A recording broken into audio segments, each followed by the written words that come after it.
Oi, gente, como é que vocês estão? Estamos aqui para mais um episódio do Estúdio Pod. Hoje eu tô aqui com a Marcele, tudo bem? Oi, Paula, tudo bem? É um prazer estar aqui com vocês mais uma vez. Hoje a gente vai receber a Roberta Cabral, psicanalista. Roberta, prazer receber você aqui. Paula, é um prazer estar aqui com vocês hoje para poder contar um pouquinho da minha história. Obrigada por esse espaço. Vai ser incrível, vai ter muita informação bacana. Com certeza. Conta pra gente um pouquinho da sua história. Então, eu sou um daqueles casos improváveis, né? Eu fui uma adolescente que engravidei aos 17 anos, né? Eu tinha acabado de terminar o 2º grau. E todo mundo falava que provavelmente era o fim do meu sonho de ter uma graduação, uma carreira. E o que se desenhava para mim era uma vida de doméstica, cuidando dos meus filhos, da minha casa. E não foi assim que a vida se apresentou para mim, né? Eu agradeço muito ao meu marido, que foi... Nossa, sem ele eu não teria conseguido chegar até aqui. A minha madrinha, que também foi um suporte sensacional na minha vida, né? E eu contrariei todas as expectativas, né? Aos 17 anos, meus pais me colocaram para fora de casa. Eu já namorava, tinha 3 anos, estava de casamento marcado, mas na realidade acabei engravidando antes. E eu estava estudando para o vestibular na época. E mesmo grávida eu continuei estudando, mas o meu marido viu uma vaga para auxiliar administrativo na Rural e me indicou. Meu filho tinha 1 mês e pouquinho quando isso aconteceu. Eu fui para o Rio, fiz a seleção e na realidade era para trabalhar na comissão de vestibular da Rural. E aí eu comecei a trabalhar e não pude fazer o vestibular. Foi uma escolha que eu fiz ali. Esse trabalho durou 4 meses.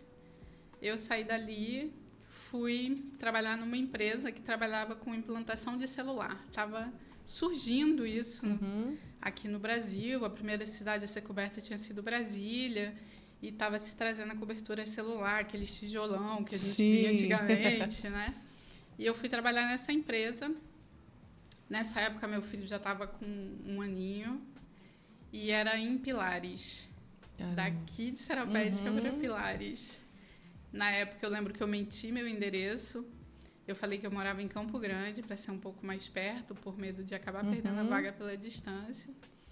E ali eu comecei. Eu lembro que eu tinha 2 chefias, um que era um administrador e um que era da área de engenharia.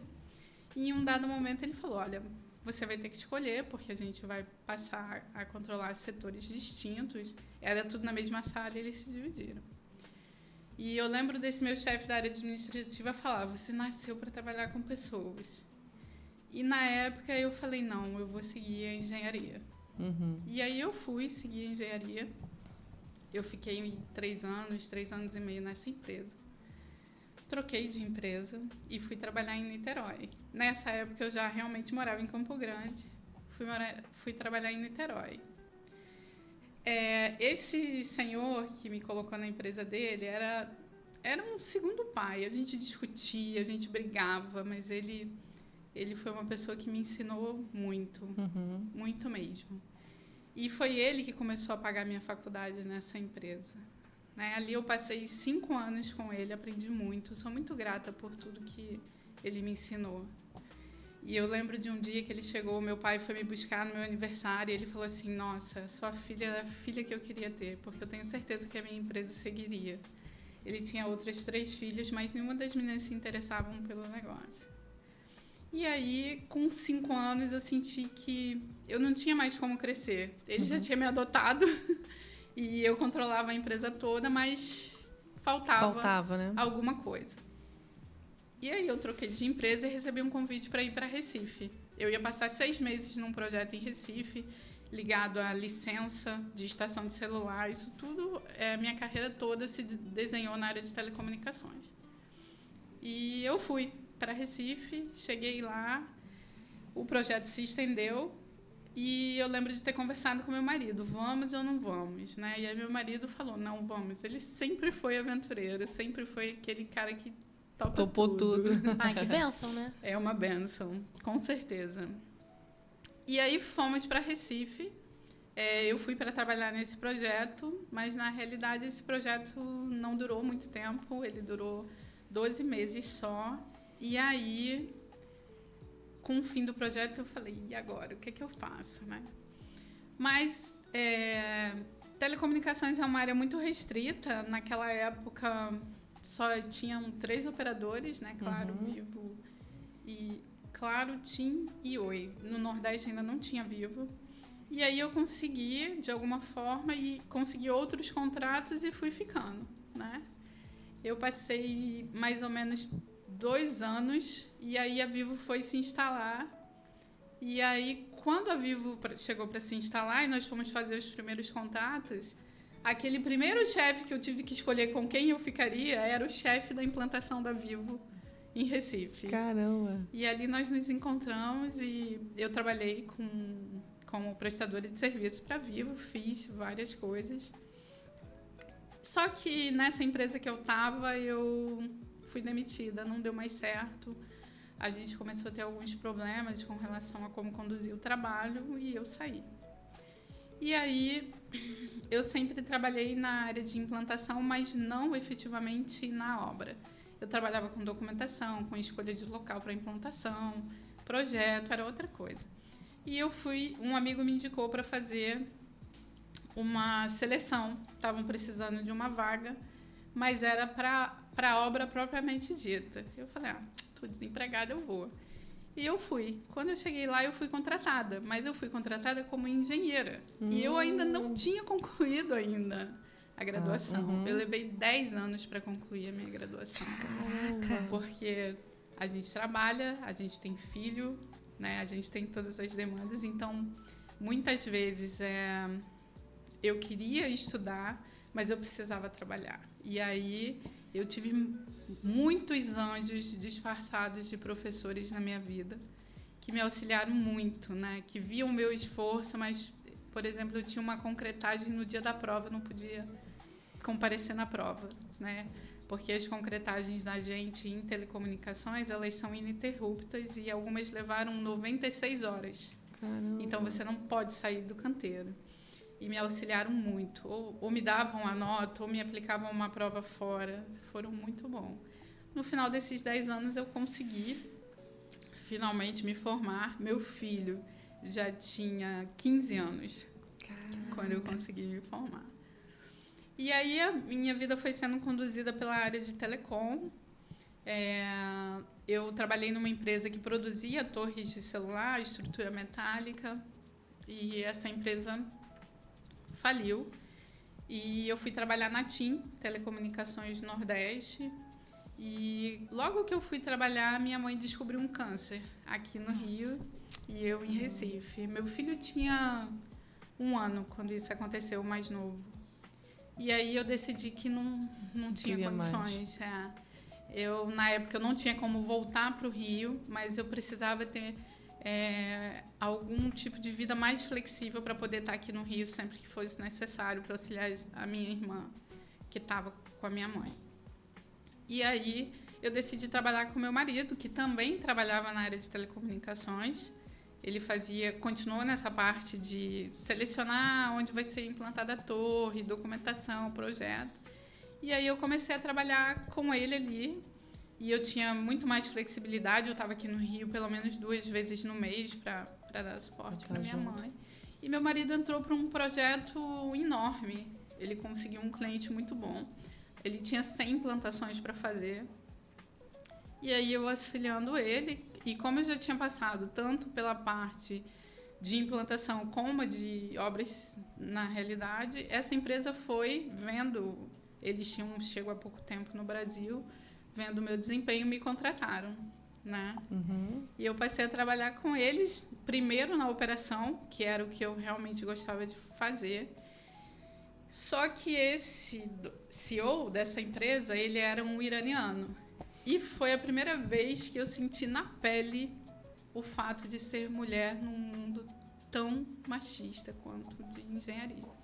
É verdade. Né? Eu me lembro dele dizer claramente para mim, olha, você faz todas as funções diretor operacional, mas esse cargo você não vai ter por ser mulher. Nossa. Né? E aí ele colocou um homem, mas na realidade eu continuava fazendo essa atividade. Ai, que absurdo. E em um dado momento, isso começou a não dar muito certo, e aí ele me passou para a diretoria comercial. E ali foi muito bom, porque eu lembro do meu primeiro chefe falando, você precisa trabalhar com pessoas, porque isso é a sua vocação. E no comercial você trabalha com muita gente, né? Eu viajava muito nessa época. Tinha dias de eu acordar e falar assim, em qual cidade eu tô? Você acorda meio desorientado, a posição da cama, você não sabe, né, onde é a porta, você tá meio desorientada. E aí eu fiquei 3 anos, mais ou menos, nesse corre, vai pra lá, vem pra cá, um dia você tá aqui, um dia você tá lá, final de semana sempre em casa, né? Mas eu comecei a sentir que eu passava pelo que eu passei com o meu primeiro filho, né? Que eu trabalhava muito e não conseguia estar muito presente, porque eu estava na faculdade, estava no começo de carreira, tudo. E o João tinha pouco tempo, né? Eu levei 17 anos para ser mãe de novo. E eu comecei a sentir que estava passando pela mesma coisa. E houve uma alteração na empresa e houve uma troca de CEO. E esse CEO que passou, isso pelos idos de 2018 eu já tinha quase 4 anos de empresa, a gente não se dava muito bem, a gente tinha posições bem divergentes. E aí ele resolveu me deixar em casa, né? O que muita gente pensa, isso é um sonho, você ter um salário de executiva em casa, né? Sem fazer absolutamente nada. Mas não, ali começou o meu processo de depressão, porque eu perdi toda a minha rede de network, eu perdi todos os meus contatos, eu acordava de manhã, eu não tinha muito o que fazer, meu filho ia para a escola, e eu estava em casa à toa. E foi nesse momento que, primeiramente, eu decidi que eu ia ser voluntária, né? Eu posso dizer assim que o voluntariado me salvou naquele momento.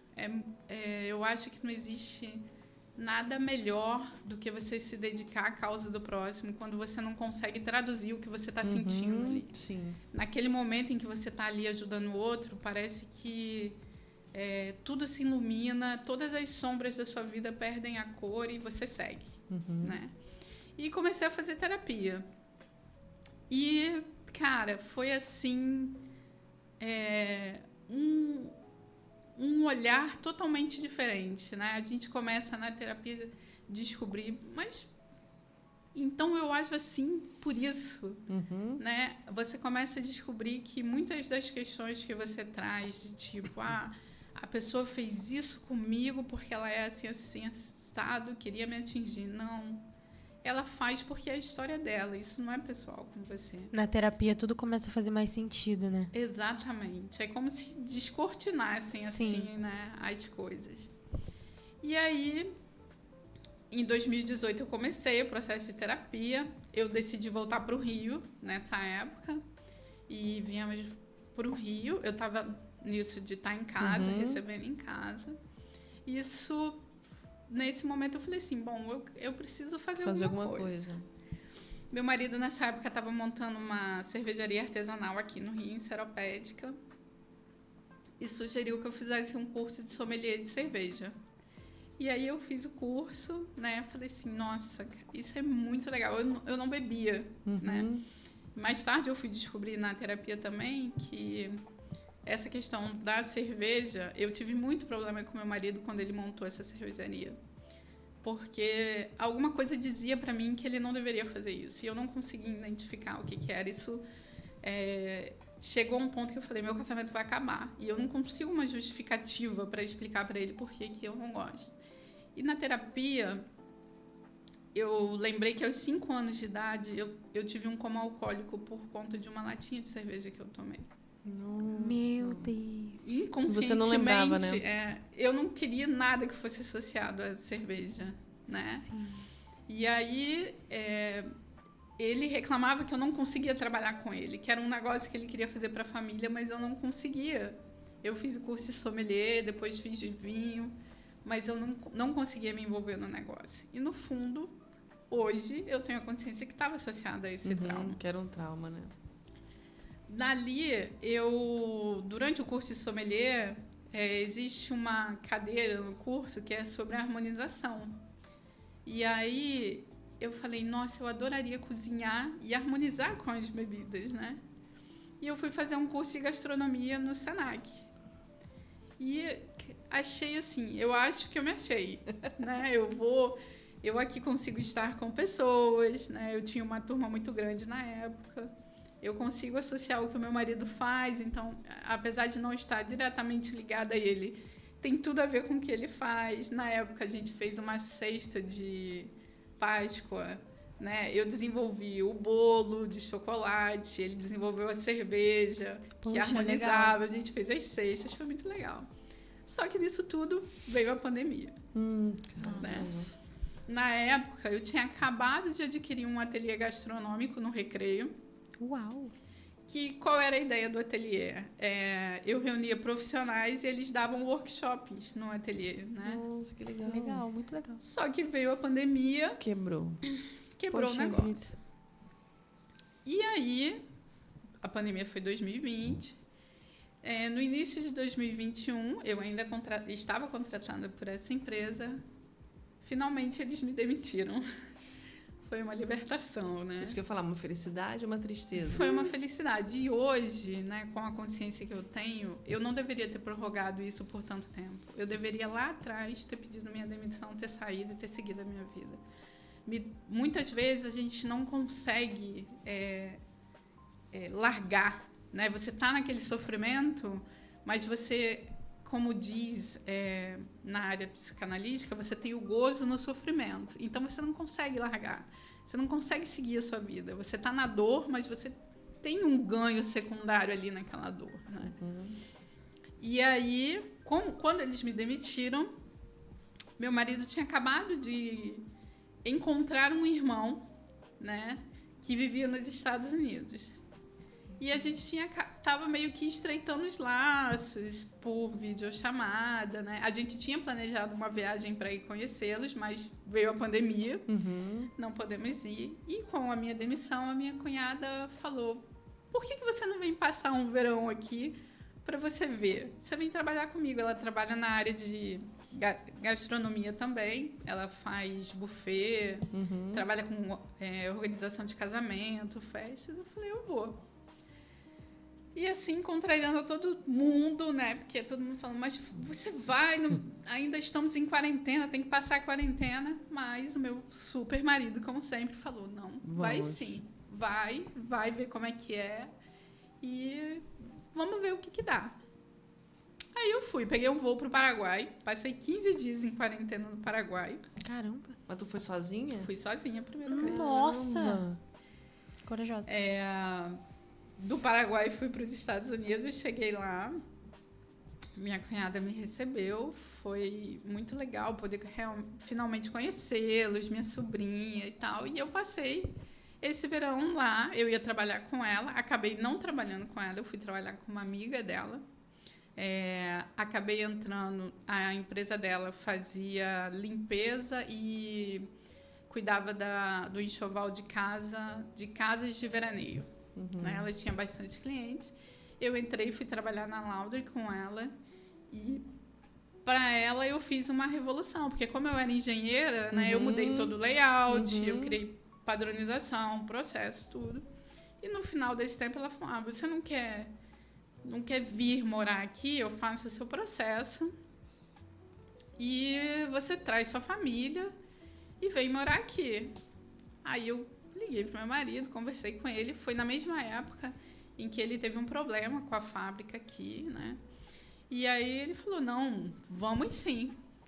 E aí ele desfez de tudo e a gente resolveu ir para os Estados Unidos. Nesse período que você foi sozinha, você já tinha um segundo filho? Já tinha um segundo filho. Aí ele ficou com o pai por aqui? Ele tinha 9 anos na época. Aí você ficou lá sozinha quanto tempo? 3 meses. Tá. Né? E aí eu voltei para o Brasil, aí conversamos realmente mais. Olha, é um passo gigante na nossa trajetória. A gente já tem uma vida estável, né? Eu consigo um emprego aqui também, na minha área. Mas paramos para avaliar todos os prós e contras, a questão de segurança, né, qualidade de vida e a oportunidade de ir regularizada, que era o que para a gente pesava muito. Mais. Meu filho mais velho já tinha ido, já estava lá e tinha ido para a Califórnia. Eu estava na área de Massachusetts, mas meu filho tinha amigos na Califórnia, estava na Califórnia, e meu marido falou, não, vamos. E aí, no início de 2022, a gente retornou para os Estados Unidos. Dessa vez, eu fui com a família toda. E aí, é um choque, né? Eu imagino. A Bom gente ou não ruim? imagina. Eita. Então, a verdade é que não existe nada que seja tudo bom ou tudo ruim. Sim. Toda situação tem seu lado de luz e sombra, né? É óbvio que é maravilhoso, né? Eu comentava com a minha irmã que eu estava vivendo o sonho da sessão da tarde, né? Aqueles filmes que a gente via, né? Eu participei de um baile escolar. Caramba! Né? Com meu filho. A gente viu o outono, que as estações do ano são totalmente diferentes do que a gente tem aqui. Então, é lindo demais. A primavera são muitas flores, né? É uma fauna e flora muito diversa da gente, os esquilos no seu quintal, né? Então, foi muito legal. Para o meu filho mais novo, foi sensacional. Ele fez um intercâmbio, né? Ele chegou uma criança que tinha alguma noção de inglês, mas, assim, em 6 meses ele estava fluente. Pra gente que é adulto, nem tanto. A gente chega lá achando que fala inglês, mas na realidade a compreensão é muito difícil. Eles falam muito rápido, né? A gente aprende um inglês que não é um inglês usual. E, óbvio, vai contar a distância, a saudade da família, né? Eu me especializei na área de psicanálise com brasileiros que moram no exterior, que é a psicanálise intercultural. E, na realidade, a gente sofre 7 lutos nessa troca geográfica que a gente faz, né? Eu acho que o luto mais doloroso é o do pertencimento. Não é a sua terra, não é a sua língua, não é a sua cultura, não é...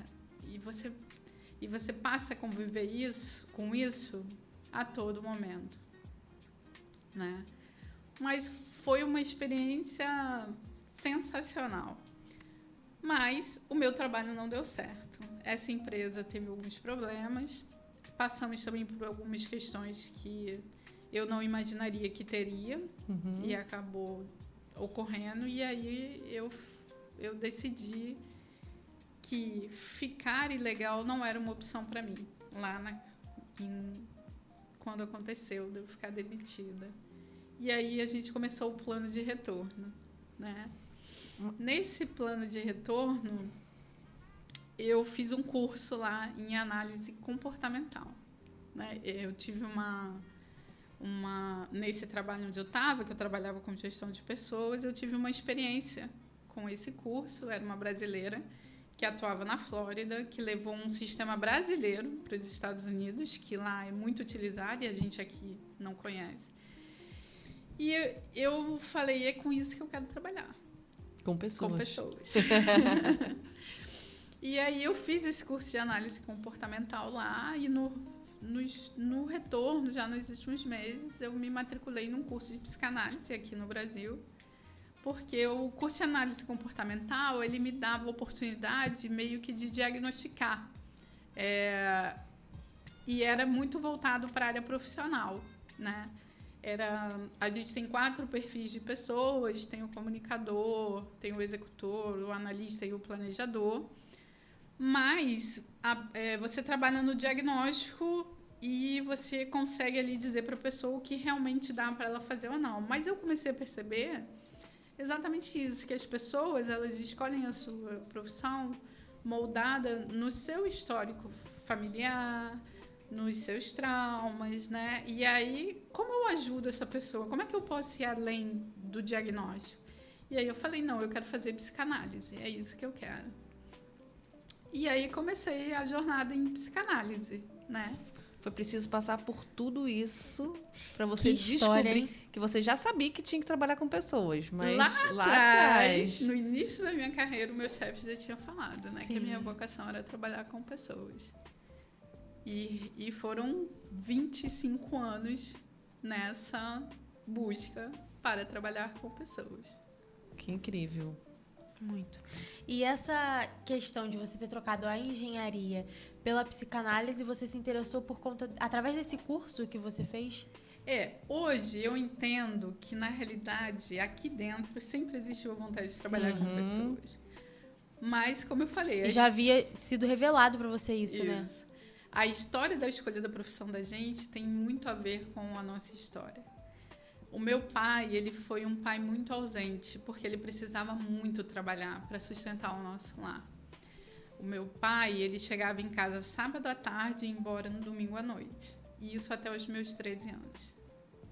E o meu pai trabalhava com construção civil. Meu pai foi mestre de obra.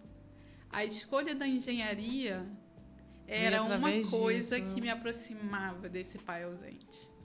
Então, a escolha pela minha profissão sofreu toda a questão da minha necessidade de criança de estar próxima do meu pai. E isso eu só fui descobrir na psicanálise. Né? Então, quando eu reconheci que sim, e óbvio, eu fui muito feliz na minha profissão.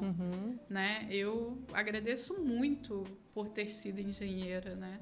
Precisava passar, né, por tudo isso para você descobrir lá na frente que você tinha um outro legado, né? Um outro objetivo, né? Um outro objetivo, é verdade. Exatamente. Eu costumo dizer que na engenharia, e por trabalhar num mundo tão masculino, né, e ter sofrido na pele esse tipo de discriminação, quando eu leio os e-mails, eu tenho tudo arquivado ainda hoje, os e-mails da época e tal, eu falo, não era eu. Eu tava numa persona, né, numa casca de uma mulher dura, uma mulher rebelde, grossa, amargurada, e não era eu. Mas eu precisava daquilo, eu precisava gritar para conseguir me impor. Para conseguir ser ouvida, eu precisava ser rude para que as pessoas me respeitassem dentro daquilo. Só que isso vai te desgastando, né? Você todo dia, quando você sai de casa, você veste aquela roupa, chega no trabalho... porque não é você, né? Não é você, exatamente. É um papel que você está desempenhando, porque na sua essência você é outra coisa, né? E qual foi o momento mais crítico, assim, da sua trajetória até hoje? Eu acho que eu tive 2 momentos muito críticos, que foi quando eu estava em Recife e eu perdi o meu contrato, né? E naquele momento eu falei, nossa, o que eu faço agora, né? Mas é como se uma voz, né, para quem acredita em Deus, para quem acredita em universo, né, falasse assim para mim: se até agora deu tudo certo, por que você acredita que não vai dar mais? Né? E dali eu segui. E também quando eu perdi o meu trabalho nos Estados Unidos. Porque ali, na realidade, não era só a minha vida em jogo, era a vida da minha família, né? Meu marido tinha desfeito de um negócio, o meu filho estava vivendo uma outra realidade. Então, assim, naquele momento eu pensei, nossa, como é que eu vou conseguir reverter tudo isso de forma que não cause tanto dano? Eu fiz uma mudança tão grande, né? E não deu certo, né? Exatamente. A gente, hoje já tem quase 3 anos tudo isso, eu entendo que nunca é um fracasso. É sempre uma lição. Sim, com certeza. Mas naquele momento, retornar me pareceu um fracasso. E não foi. Né? E é muito engraçado porque eu retornei para cá.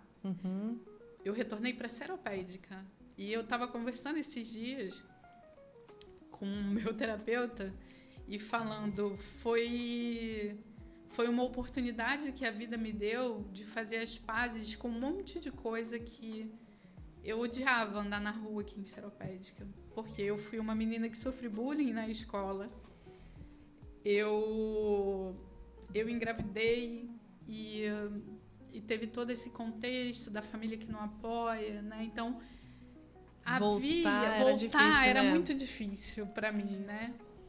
E foi uma oportunidade de fazer as pazes com o meu passado. Estar aqui, né? Bonito isso. Foi muito bom poder voltar, né? Eu não teria esse momento se eu não tivesse voltado. E algumas coisas, depois que você sai da situação, você enxerga que meio que já era um plano, né? Eu acredito, por exemplo, que o meu maior legado de tudo isso é o meu filho estar fora. Eu não sei como seria hoje administrar o meu filho que gosta da noite aqui no Rio de Janeiro ou em Recife, né? Realmente. O seu filho ficou, né? O mais velho ficou. O meu filho, ele trabalha na área de gastronomia, então é uma área que aqui não é muito valorizada, mas lá ele tem, né, ele tem 2 trabalhos, ele se desenvolveu muito bem lá. Mas eu acredito que se eu não tivesse ido, ele não teria ido e não teria tido essa oportunidade. Sim. Então você também começa a ver quais são os ganhos numa perda, né? E a psicanálise, ela ajuda você a enxergar isso também, né? Que tudo na vida tem 2 lados, é luz e é sombra. E a gente precisa aprender a viver também com isso, que nem tudo vai ser do jeito que a gente quer, que nem tudo vai ser só alegria, né? E que tudo tem um ensinamento também por trás, né? Tudo tem um ensinamento. A questão de você estar longe do seu filho hoje, o mais velho, como é que você lida com isso? Hoje a gente, graças a Deus, tem a tecnologia que não é tão ruim. Quando, por exemplo, eu fui para Recife, deixei a minha mãe, meu marido e meu filho aqui. Né? A gente não tinha vídeo, era só chamada. Na época eu tinha um Nextel e a gente falava de Nextel. Hoje a gente tem a tecnologia ao nosso favor, eu vejo ele, a gente se fala todos os dias. Mas, assim, é preciso deixar ele ir. Por mais que doa, eu costumo dizer que eu vivo sempre uma escolha entre a minha mãe e o meu filho, né? Porque vir também foi uma escolha de estar mais próxima dos meus pais. Mas eu tive que deixar o meu filho. E eu sei que hoje, para estar mais próximo dele, de repente eu vou ter que estar mais distante dos meus pais. Mas a gente tem que estar sempre avaliando dentro disso, né? Quais são os ganhos e as perdas, né? Dói muito. Mas o fato de saber também que ele está bem lá e que eu não tenho garantia nenhuma de que vindo ele vai estar bem... melhor, né? Exatamente. É o que me faz seguir. Mas difícil, hein? É difícil. Nossa, ficar na dúvida não, na escolha, né? De que se você optar por um, ficar longe do outro. Complicado. E, Roberta, diante de toda essa sua longa história, o que fica para você? Olha, fica algo que é até meio clichê, né? Que está em evidência, que é a palavra autoconhecimento. Né? Eu consigo hoje entender que o autoconhecimento não é uma questão de só entender quem é você, né? As pessoas falam, você precisa muito de autoconhecimento, mas para que eu preciso me autoconhecer? O autoconhecimento é o que evita o seu sofrimento. Porque você muitas vezes não entende por que você está com aquela angústia, com aquela sensação de aperto, com aquela tristeza. Quando você se conhece, você pode até não conseguir evitar a situação, mas você já sabe pelo que você vai sentir, pelo que você vai passar. Então é menos doloroso, né? E toda essa trajetória me fez exatamente entender o que dói, o que não dói, o que pode doer, o que eu posso evitar, o que é inevitável. Né? Como eu falei agora, eu estou sempre nessa escolha entre meu filho e a minha mãe, mas eu já sei qual é a dor que eu vou sentir ali. E eu sei que vai doer. É escolher qual batalha você quer lutar. Exatamente. Né? Qual é a batalha que eu vou enfrentar. Né? Caramba. E por que é tão difícil se encarar de verdade? Porque muitas vezes a gente tem ganho na dor, né? É como muitas vezes a pessoa chega, tá num relacionamento ruim, mas ela não sai desse relacionamento. Não sai. Ela reclama e não sai desse relacionamento. Por quê? Porque ela é sempre vista como alguém que precisa de ajuda, alguém que necessita de atenção. Então, ela tem um ganho secundário, né? Então, enfrentar realmente quem você é e o que você precisa, e o que você precisa fazer para sair, de repente, de uma situação complicada, vai te tirar esse ganho secundário que você tem. Então, muitas vezes, você prefere não perder. O ganho secundário, é uma dúvida minha, tá? Ele seria um benefício dentro daquela situação? Eu não vou sair porque eu tenho isso aqui que me beneficia. Seria isso? Exatamente. Mas isso, gente, é inconsciente, tá? A gente tem esses padrões sem nem reconhecê-los. E assim, tem um momento certo para começar a terapia? Você precisa estar mal para começar a terapia ou não? Não. Na realidade, existe uma entrevista com a Ivete Sangalo que ela fala que assim como a gente tem o pediatra na sala de parto, a gente deveria ter o profissional que vai acompanhar essa criança pelo resto da vida, né? Nossa, legal.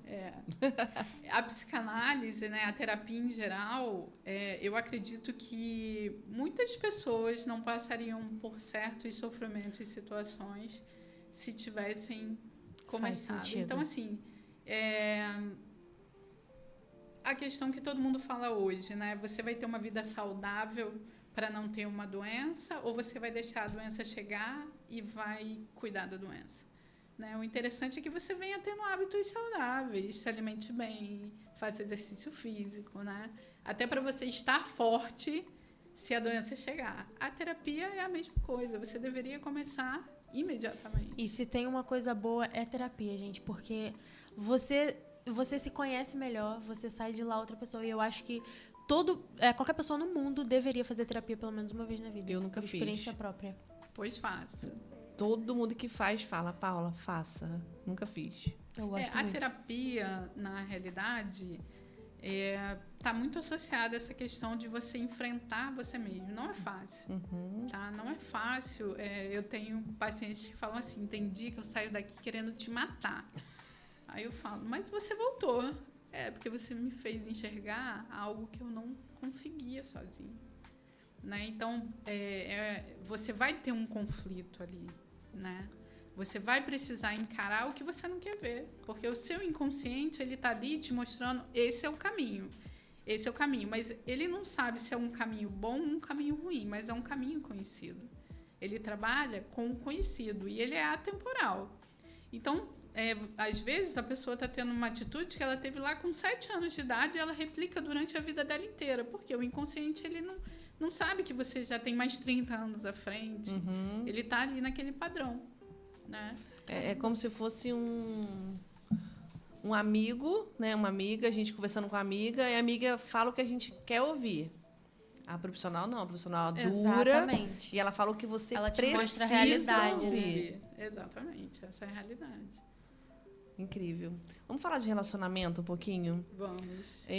Por que as pessoas repetem padrões de relacionamentos? Vai cair dentro disso que a gente falou agora, né? O inconsciente, ele tá ali para te guiar dentro do que é um cenário conhecido. Por exemplo, uma mulher que viveu uma infância inteira numa família conflituosa, né? Os pais discutiam, havia violência física, muita gritaria, né? Ela cresce com aquele padrão conhecido. Então, inconscientemente, ela vai buscar esse padrão de relacionamento. Porque quando ela encontra alguém que proporciona para ela um cenário diferente, um cenário sem brigas, né, um cenário de respeito, ela não conhece, ela não sabe lidar com isso. E aí, esse relacionamento não dá certo e ela vai atrás de novo daquele conflituoso. A gente repete padrão em busca do que é confortável para o inconsciente. Entendi. Né? Eu tive um caso de uma menina que até foi trabalhado como questão de performance corporal. Essa menina, ela tinha mais ou menos 27 anos e ela já tinha tentado de tudo para alcançar o corpo que ela desejava e não conseguia. E aí ela resolveu contratar um personal trainer, né? E aí, nos 3 primeiros meses, ela seguiu à risca a nutricionista, o personal, e estava no caminho para alcançar o objetivo dela. Com 3 meses na avaliação, o personal chegou para ela e falou: fulana, parabéns, você está muito perto da sua meta.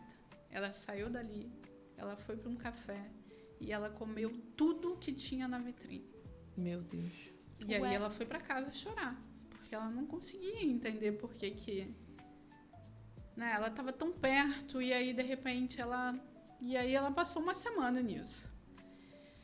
E aí ela se reergueu, voltou para nutricionista, voltou para o personal, mais 3 meses próximo de novo. E aí ela foi para avaliação, ó, beleza, diminuiu o percentual de gordura, aumentou a musculatura, só o cardio melhorou tudo. Ela saiu dali de novo, foi pro restaurante, comeu tudo. E aí, por fim, ela decidiu procurar ajuda terapêutica, porque ela não conseguia entender. Ela foi uma criança que nunca teve validação. Ela nunca foi elogiada na vida. Ela tinha pais muito rígidos. Né? Ela vinha de um núcleo familiar que tratava ela quase como invisível ali, abastecendo ela das necessidades, mas nunca teve carinho, nunca teve elogio, nada.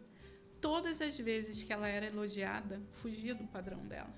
Uhum. E aí ela não se achava digna do elogio e ela se auto-sabotava. Caramba. Mas isso você consegue, o profissional consegue diagnosticar na primeira? Não. A terapia leva tempo, né? É algo que leva tempo. Uhum. Existe, até porque muitas pessoas chegam desconfiadas na terapia. Ela não vai se abrir. É verdade. Né? É necessário para o profissional de terapia construir toda uma questão de transferência. Uhum. Você precisa ganhar confiança da pessoa, ela precisa se sentir segura. Muitas vezes chegam no set terapêutico pessoas que nunca tiveram a oportunidade de falar sem julgamento e com segurança. Né? As pessoas chegam ali, elas têm medo de falar, porque elas foram criticadas uma vida inteira. É mais uma pessoa para me criticar? Uhum. Então, você precisa construir ali no set, né? Que a pessoa está ali num ambiente onde ela não vai ser julgada, onde existe todo um sigilo profissional, as pessoas não vão saber o que ela está falando ali. Terapia é algo que leva muito tempo. Existem outras modalidades de terapia, né? A hipnose é algo que abrevia a terapia, né? Mas também é um processo. Se a pessoa não se sentir confortável e tiver ali uma conexão, não vai funcionar. Existe a terapia breve. Você chega... Como essa menina chegou para mim, olha, a minha dificuldade é porque eu não consigo. Toda vez que eu estou próximo ao meu objetivo, alguma coisa acontece e eu me saboto.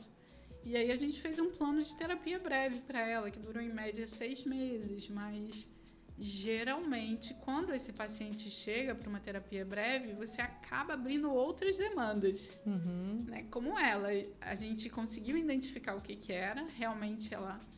Mas só que aí abriu a demanda de quê? De entender como trabalhar essa falta de validação na minha vida, como perdoar meus pais pelo fato de eu ter sido tão negligenciada. Né? E aí você abre outra demanda. Então, você vai tratando conforme o paciente vai abrindo essas demandas para você. Uhum. Né? Que é um leque, né? Muito grande. E é a subjetividade de cada um, né? Uhum. Você acha que o amor próprio, ele interfere na escolha dos parceiros? Olha, eu acredito que interfira, mas o amor próprio é uma construção.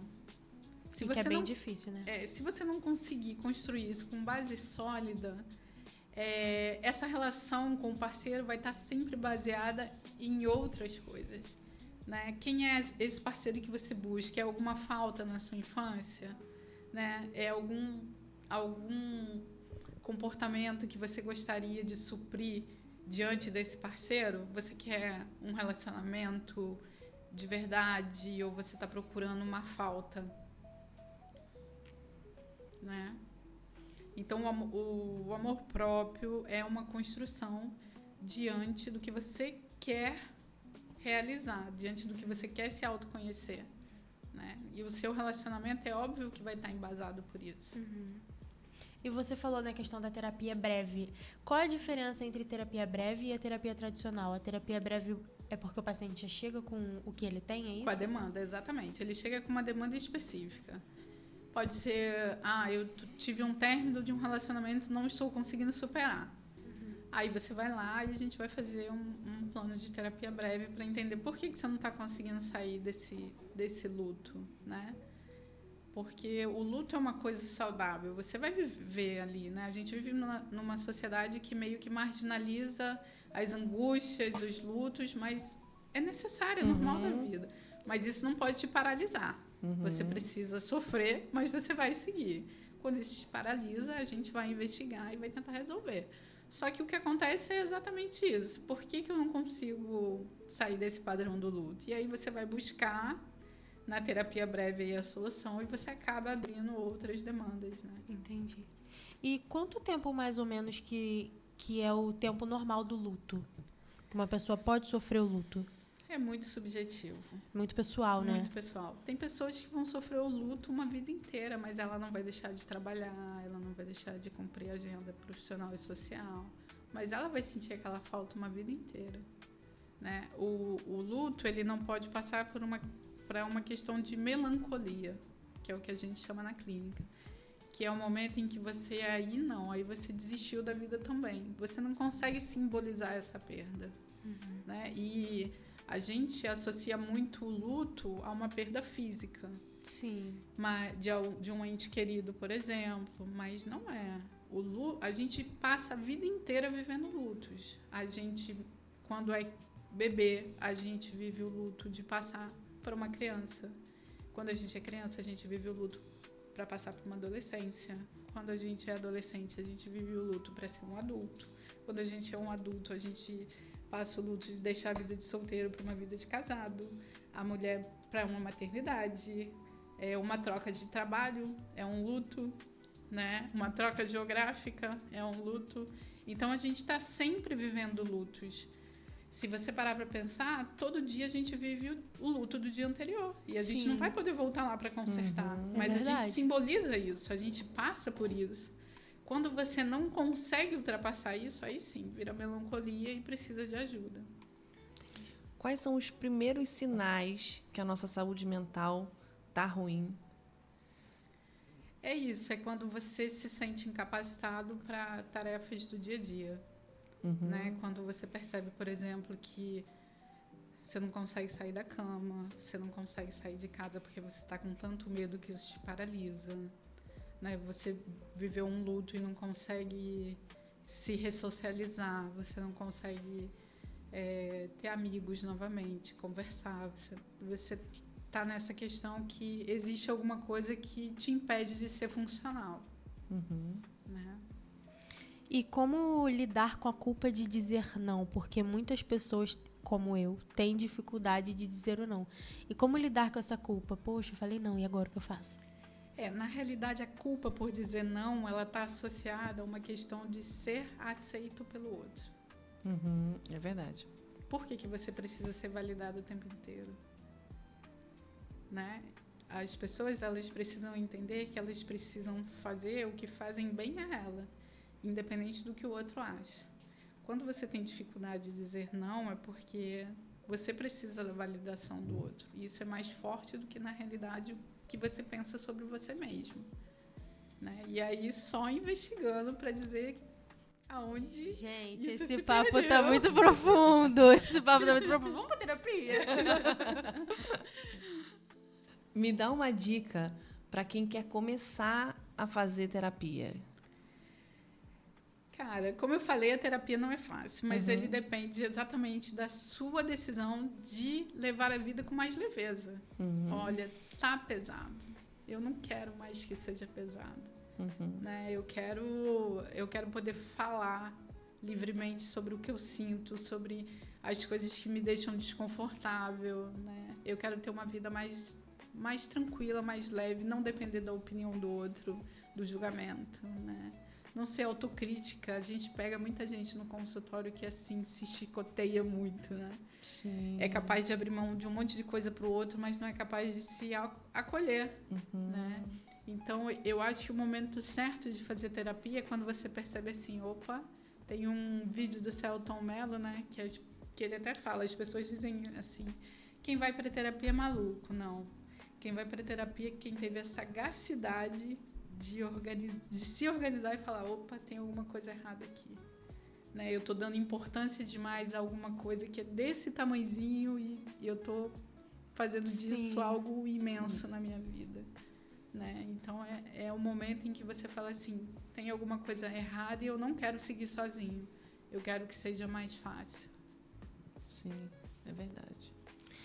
E como separar a vida pessoal da profissional? Olha, essa é uma máxima que, na minha opinião, não existe. Não dá, né? Não dá. Nós somos resultados de todas as nossas experiências e isso vai se traduzir na nossa escolha profissional. Não existe nada que a gente faça que não esteja atrelado a alguma coisa passada. Isso é uma ilusão, a gente achar que tem livre-arbítrio. Não temos. Nós somos influenciados pelas nossas histórias e pela história do meio em que vivemos o tempo inteiro. Ainda mais quando a gente trabalha em família. Com a família. Fica impossível você separar o pessoal do profissional. Não tem. Chega um momento que o assunto é só profissional. Você tá almoçando, você que não quer falar de trabalho, mas em algum momento, caramba, tal dia a gente tem que fazer... esqueci, a gente pode falar, mas não dá. Não tem como, né? E isso precisa ser leve. Isso também não tem que ser uma... eu não posso falar do profissional, né? Mas, assim, tem que ser leve. Até porque, no caso de família, é o que estreita os laços. Então, assim, não tem que ser pesado, né? Sim, tem que ser leve. E por que tanta gente trava na hora de se expor na terapia? Muitas vezes está relacionado à infância. Essa criança nunca teve voz, né? Ela nunca pôde ser ouvida. Então, como é que eu vou falar? Ou quantas vezes ela quis falar e foi julgada, né? Sabe aquilo que a gente faz com criança que é assim, você tá chorando por quê? Né? A gente invalida a criança e ela vai levar esse trauma para a vida adulta, né? Eu não posso chorar porque isso não é importante. Choro. Engole o choro. É horrível isso, né? Horrível. Eu fui essa mãe, tá, gente? Eu fui essa mãe. Eu precisei realmente passar pela terapia, estudar sobre psicoterapia para entender que, cara, a gente está na missão de formar um filho, é uma missão que a gente não tem noção do tamanho da responsabilidade. Todo dia, quando você fala para o seu filho, por que você está chorando? Isso não é nada. Isso não é nada para você. Entendeu? Ali dentro da idade dele, dentro do saber dele, é muita coisa para ele, né? E só que a gente não tem esse conhecimento. Sim. Né? E lá na frente esse adulto vai exatamente ser esse adulto que não consegue falar em público, porque ele foi... Muitas vezes eu peguei um caso de uma paciente que ela foi fazer um dever no quadro e ela errou a conta de matemática e todo mundo na turma, inclusive a professora, riu dela. Nossa. Ela não consegue falar em público. Né? E levamos muitas sessões até chegar onde estava a causa, que era esse trauma. Gente, hoje a gente está aqui, hoje a gente fala aqui.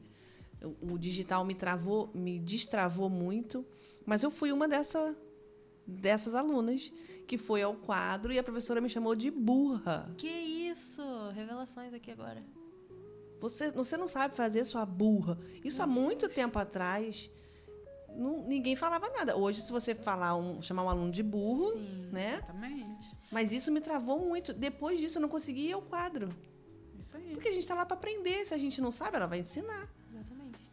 Né? E isso me travou muito. Até meu ensino médio, que eu tinha que ir ao quadro, eu falava, não quero ir, porque eu tinha medo. E ela é a figura de autoridade naquele meio. Se essa figura que deveria estar ali para me ajudar, para me impulsionar, faz isso comigo, como é que vai ser outras com o mundo pessoas lá fora? Sim, exatamente. Né? É isso que o seu inconsciente vai gravar. Eu passei por uma situação dessa e tive que fazer muitos anos de terapia em relação ao inglês. Eu sempre fui muito boa aluna. Mas eu saí de uma escola pública, fui para uma escola particular e fui ter inglês muito tarde. Na minha primeira prova de inglês, eu tirei 2. Foi a única nota vermelha que eu tenho no meu currículo. Eu não conseguia superar isso. E a professora era péssima. Né? E eu não consegui superar isso. E assim, eu paguei curso, eu paguei professor particular e eu não evoluía, não conseguia evoluir. na terapia eu descobri que foi exatamente isso. Foi esse trauma de ter me dedicado tanto e ainda assim não ter alcançado. Então, eu não consegui evoluir mais. Meu Deus. Nossa. E a gente fala muito aqui sobre mulheres empreendedoras, né? A gente recebe muitas. Você percebe um aumento na ansiedade em mulheres que empreendem? Sim. Em geral, nós mulheres, né, a gente tem uma cobrança de nós mesmos, né? Existe uma pesquisa que diz, por exemplo, quando abre uma vaga para gerência numa empresa, a maior parte dos homens que só tem 40% das questões necessárias para esse cargo, eles vão se candidatar. Mulheres preenchem 90% dessas questões, não se candidatam, porque elas não se acham suficientes. Nós, mulheres, nos cobramos muito a perfeição. E também a gente vive num mundo muito machista, né? Tem essa questão muito importante. Né? E além de ser empreendedora, geralmente essa mulher tem todas as outras demandas. Nós somos donas de casa, nós somos esposa, nós somos filhas, nós somos mães e nós somos empreendedoras. Né? E ter que administrar isso dentro dessa perfeição que nós exigimos de nós mesmas leva um esgotamento físico e mental imenso. Né? E é óbvio que isso vai se traduzir em alguma coisa. E é óbvio que vai chegar a ansiedade. Né? Porque você quer dar conta, mas você quer dar conta nos seus 100%. Você não quer dar conta em 80% hoje nisso, em amanhã naquilo. Entender que hoje talvez seu filho fique doente e não vai sair como planejado. Né? Então, você começa nessa cobrança imensa e isso vai te gerando essa ansiedade. Em que, em alguns casos, inclusive, a gente pega muitos casos de somatização de ansiedade que se transvestiram de doença. Né? Você chega num consultório com uma determinada queixa, tem uma dor de estômago, faz endoscopia, toma medicação e isso não passa nunca. Não vai passar. Porque é psicossomático. Tá ligado, na realidade, às suas condições psíquicas. Não é sua condição biológica física. Né? Muitos casos hoje em dia se traduz nisso. Eu me lembro que na época da formação eu passei por um caso, não era uma mulher, era um homem. E ele, um dia no metrô, passou mal e vomitou. Né? E ele não conseguia mais parar, nada parava no estômago dessa pessoa. E aí ele era um alto executivo, tinha dinheiro, procurou assim tudo e não conseguia solução para esse problema. Isso começou a impactar a vida social, ele não conseguia sair de casa. Mesmo que ele não comesse, ele botava tudo para fora. E aí ele resolveu, como a maioria das pessoas, ir para terapia para tentar entender, né? E aí se descobriu que durante o período em que ele fazia faculdade e ele tentava treinar naquela vida louca, né? Muitas vezes ele chegava a uma exaustão tão grande que ele vomitava. Ele chegava a exaustão e vomitava. Só que isso foi na época da faculdade, passou. Quando ele estava já há 10 anos no mercado de trabalho, mas muito próximo a essa exaustão, o corpo respondeu do mesmo jeito. Caramba. Entendeu? Porque era a forma que o corpo encontrava de extravasar aquela tensão psicológica. Você acha que o digital hoje, ele gera essa ansiedade, como eu estou falando de mulheres, né? Nas mulheres? Sim, né? Porque temos os filtros, né? Que inclusive o Instagram falou que ia parar, né? E até agora a gente não parou, né? Viu isso? Nós temos essa busca por essa imagem perfeita que é vendida, né, pela nossa sociedade. A mulher tem que ter um corpo ideal, um cabelo ideal, uma face ideal. Você não pode ter ruga, não pode ter cabelo branco, você tem que ser magra, né?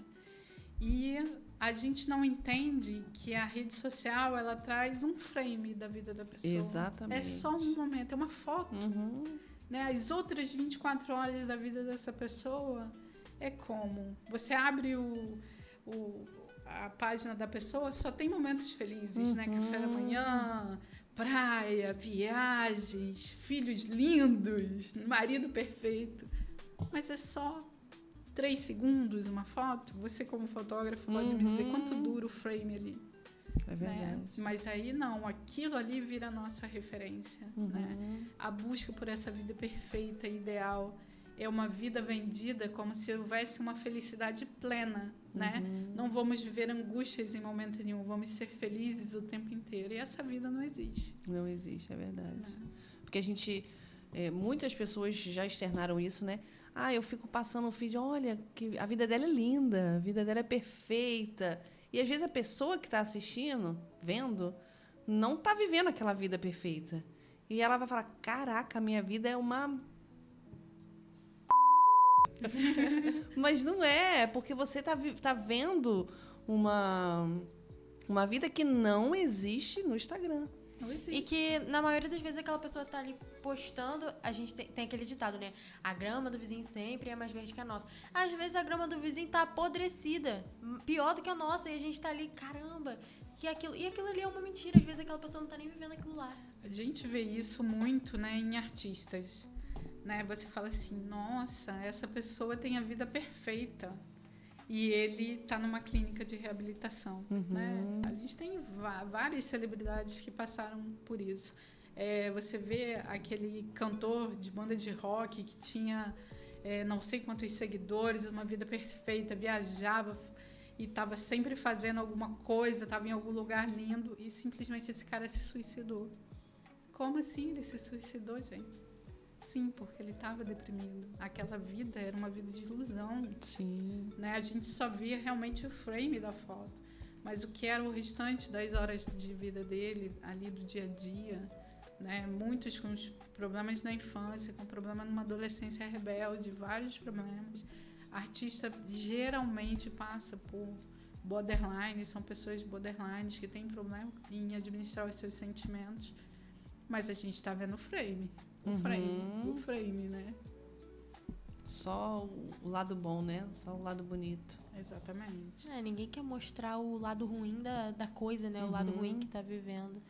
É bem complexo esse mundo digital hoje em dia. Tem uma cena que me marcou muito. Eu estava exatamente na época estudando sobre psicanálise, né? Tem um vídeo da Marília Mendonça. Nos últimos instantes de vida dela no avião, eu não sei se vocês lembram, ela pega uma marmita. Eu lembro. Eu me lembro disso. Com uma comida assim, bem sossa, né? Porque ela vivia de dieta por causa desse padrão, né? E ela come aquela comida insossa ali, quando na verdade ela queria estar comendo algo muito melhor. Mas ela precisava se adequar a essa exigência. Sociedade, né? O que você diria para a Roberta mais jovem hoje? Olha,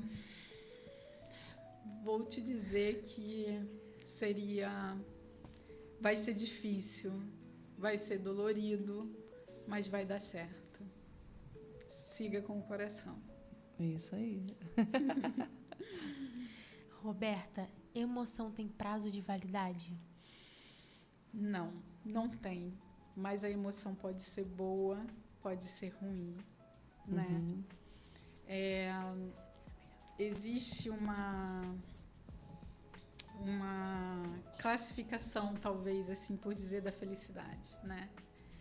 Existe a felicidade hedônica, que é essa felicidade rápida que a nossa sociedade está em procura, né? Hoje em dia, você quer emagrecer, você toma uma injeçãozinha da moda, né? E em poucos meses você emagreceu.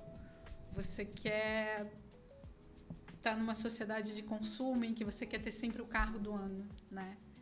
Essa sociedade da felicidade hedônica, imediata, instantânea.